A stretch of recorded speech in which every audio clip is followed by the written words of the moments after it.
দিচ্ছি 4 দিনের মধ্যে আমরা কলকাতা দখল করে নেব। আমরা দখল করে নেব, আসাম দখল।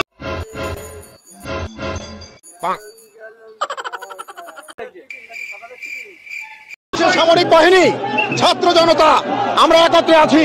আমরা রাওয়ার 5000 সদস্য, এই 5000 সদস্যের মধ্যে অর্ধেকই নবীন, 2500 আমরা যুদ্ধের মাঝে যেতে পারি। আর এর সাথে যদি 30 লাখ ছাত্র জনতা যোগ হয় তাহলে ভারত তো দূরের কথা, আমেরিকাও আমাদের সাথে টিকবে না ইনশাআল্লাহ।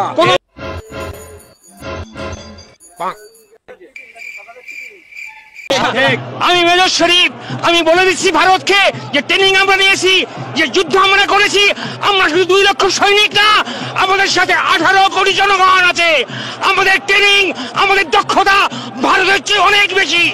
আমরা যদি একবার সাহস করে আমার দেশকে যুদ্ধ করবে, আমরা বলে দিচ্ছি 4 দিনের মধ্যে আমরা কলকাতা দখল করে নেব। বলিস কি সত্যি 4 দিন লাগবে? অতদিন লাগবে না, একটু বেশি বলে দিলে। বুড়ো ভাম 4 দিন লেগে যাবে কলকাতা দখল করতে?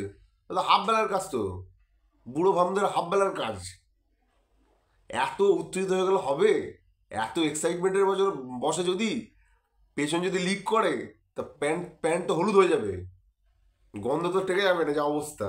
এত এক্সাইটমেন্ট এই বসে, রস্সি জল গয়া লেকিন বল নেই গয়া। হ্যাঁ শোন, করলে তো অনেক কিছুই করতে পারি। কলকাতার শিয়ালদায় যাবো, গিয়ে রাজুদাকে ধরবো, ধরে 30 টাকা দিয়ে পরোটা নেবো 3টে, একটা ডিম সেদ্ধ, কাঁচা লঙ্কা, আপেল সাইজের একটা পেঁয়াজ নেবো, নিয়ে ছুঁড়ে মারবো একদম সোজা, একদম যেখানে দাঁড়িয়ে আছিস ওখানে শেষ। এইভাবে মারবো। আর কিভাবে মারবো? আমাদের ভাটবাজ কাকা অরুণদা আছে, পেটাই পরোটা, অরুণদার ভাট বকা চালু করে দেবো, তোরা ওখানে বসে বসে স্পট হয়ে যাবি পুরো, বুঝতে পারলি? অরুণদার ভাট বকা শুনিয়ে স্পট করে দেবো তোদেরকে, বুঝতে পারলি? তোদেরকে পাত্তা দিই না আমরা। যা হুস হট।